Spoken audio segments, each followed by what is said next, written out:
तो हेलो दोस्तों, हमारे और आपके अपने चैनल श्वेता एजुकेशन हब पर आप सभी का फिर से स्वागत है। सो फ्रेंड्स, आज की जो वीडियो होने वाली है काफ़ी महत्वपूर्ण होने वाली है और जो भी आर्ट्स या सोशल साइंस या एमए पॉलिटिकल साइंस से हैं और UP PCS health education officer की तैयारी करना चाहते हैं, तो ये वीडियो जो है आप सभी के लिए काफ़ी ज़रूरी है। और आज मैं आप सभी को इस वीडियो में पूरा सिलेबस यानी कि किस सब्जेक्ट में कितना क्वेश्चन आते हैं और तैयारी कैसे करनी है, सारी स्ट्रेटजी आपको इस वीडियो में पूरा देखने को मिलेगा। तो प्लीज़ इस वीडियो को पूरा अंत तक ज़रूर देखिएगा बिना स्किप किए।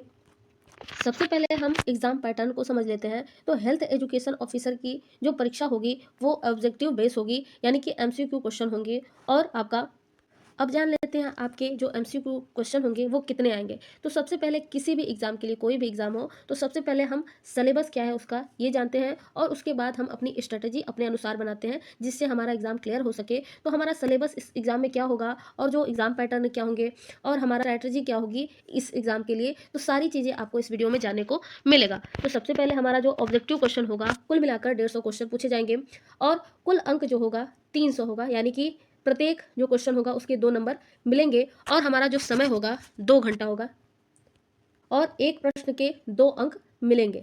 अब यहाँ पर 150 क्वेश्चन है और जो हमारा समय है 2 घंटा है, तो इसलिए यहाँ हमें स्पीड और एक्यूरेसी दोनों चीज़ें ज़रूरी है। और इस एग्ज़ाम में सबसे पहले अध्ययन आता है और 40 से 50 प्रश्न पूछे जाते हैं।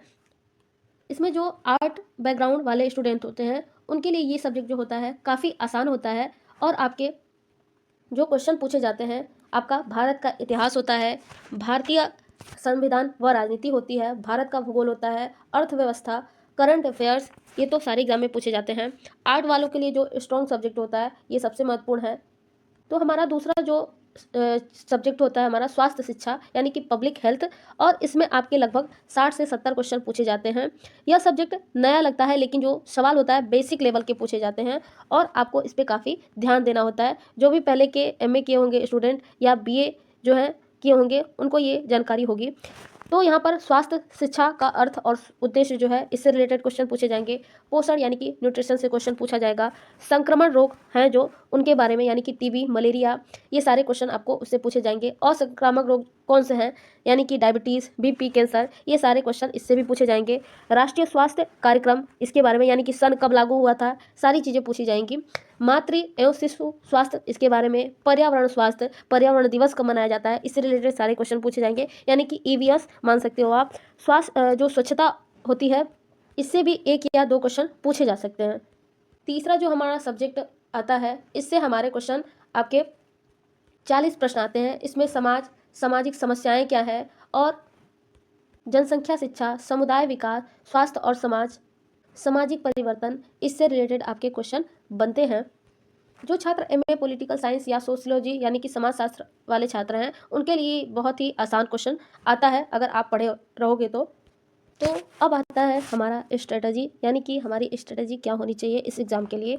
तो मेरी सलाह, यानी कि मेरा जो थॉट है उसके हिसाब से सबसे पहले हमें क्या करना चाहिए, आसान जो सब्जेक्ट है उसको पहले कवर करना चाहिए। यानी कि अगर हम कोई भी एग्ज़ाम की तैयारी करते हैं या कोई भी कहीं से भी हम अपनी पढ़ाई की शुरुआत करते हैं तो सबसे पहले जो सब्जेक्ट हमें आसान लगता है उसको हमको चूज़ करना चाहिए, जिससे हमें पढ़ने में इंटरेस्ट हो। तो इंटरेस्ट के लिए सबसे पहले हमें आसान ही सब्जेक्ट चुनना होगा। तो सबसे पहले आप जो कि सामान्य अध्ययन और सोशल साइंस को मजबूत करें, क्योंकि यहाँ जो आपके क्वेश्चंस होते हैं आसान होते हैं और मेहनत भी कम होता है और ज़्यादा आपका मार्क्स जो होता है ये गेन होता है। और हेल्थ एजुकेशन कैसे पढ़ें इसके बारे में भी आपको अच्छे से इसी वीडियो में जानने को मिलेगा। तो प्लीज़ वीडियो को स्किप ना करें और इस वीडियो को ज़्यादा से ज़्यादा शेयर करें। तो सबसे पहले हेल्थ जो सब्जेक्ट है इसके लिए आप जो एनसीईआरटी की आपकी बुक है उसको आप तैयारी करें। और आपको पढ़ना क्या है, यानी कि 6, 7, 8 नहीं पढ़ें, आप 9 से जो 12 तक के बुक हैं बायोलॉजी के उसको आप उठा करके पढ़ना, जिसमें गवर्नमेंट जो द्वारा जो हेल्थ स्कीम दिए गए हैं उस टॉपिक को ज़्यादा कवर करना और अपने माध्यम से जो भी नोट्स हैं उसको बनाने की कोशिश करना, जो भी वन लाइनर हो। और मेरे द्वारा जो भी आपके नोट्स बनाए जाएंगे तो मैं कोशिश करूँगी कि आपको इस चैनल पर अपलोड कर दूं ताकि आप लोग उसको नोट्स बना सको। और आप यदि अपने तरीके से नोट्स बनाते हो तो काफ़ी आसानी होती है और समझने में भी आसानी होता है। तो दूसरा कार्य क्या करें, डेली स्टडी प्लान बनाएं। तो प्रत्येक दिन, यानी कि डेली आप 5 घंटे इसके लिए आप दें, कैसे भी करके जो 5 घंटा है आप दे सकते हो। ऐसा नहीं है कि लगातार 5 घंटे पढ़ना है। अगर आप सुबह में 2 घंटे दे दिए, दिन में 1 घंटा दे दिया और रात में 1 घंटा शाम तक, और रात को सोने से 1-2 घंटे पहले 1 घंटा दे दिया, तो 5 घंटे आपके कंप्लीट हो जाएंगे। लेकिन शुरू में ही आपको 5 घंटे का लोड लेके नहीं बैठना है। सबसे पहले 1 घंटे से शुरुआत करें या आधे घंटे से। आधे घंटे में आप 5 मिनट का ब्रेक ले सकते हो। उसमें आप सबसे पहले यही करना है कि 5 घंटे का आपको लोड नहीं लेना है कि हमें 5 घंटा ही पढ़ना है। धीरे धीरे 1 घंटे, आधे घंटे ऐसे करके पढ़ना है, ताकि आप धीरे धीरे अपना जो टाइम है उसको इंक्रीज करें। एक ही साथ आपको 5 घंटे नहीं सोचना है कि हमको 5 घंटे पढ़ना है, क्योंकि इस तरह से आप पढ़ नहीं पाओगे और आपके दिमाग में एक बर्डन होगा। तो सबसे पहले आप शुरुआत कम टाइम से ही करें। तो इस 5 घंटे में आपको पढ़ना क्या है, सबसे पहले ये जान लेते हैं। तो जो जीएस है और सोशल साइंस है, इसको आप 2 घंटे इसके लिए टाइम दो।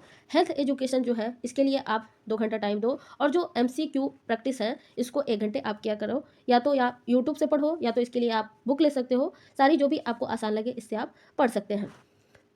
आर्ट्स जो बैकग्राउंड के स्टूडेंट हैं, इस एग्ज़ाम में बिल्कुल पीछे नहीं है, क्योंकि वो पहले से ही पढ़ते आ रहे हैं। जो होम साइंस है, बीए में जो भी है आप पढ़ते आ रहे हो, तो ऐसा नहीं है कि ये चीज़ नहीं है।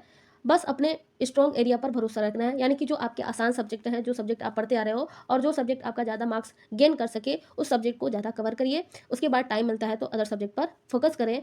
और जो एमसीक्यू प्रैक्टिस है उसको डेली करें, यानी कि सिलेबस कंप्लीट होने के बाद, और नोटिफिकेशन को ही फाइनल माने, यानी कि जो भी नोटिफिकेशन में दिया हो। और इसी के ये जानकारी ऑफिशियल नोटिफिकेशन पर आधारित है। किसी भी बदलाव के लिए यूपीपीसीएस की ऑफिशियल वेबसाइट आप जरूर, अगर वीडियो आपको यूजफुल लगा हो तो लाइक, शेयर और सब्सक्राइब जरूर करें। इसी के साथ वीडियो को समाप्त करते हैं। धन्यवाद।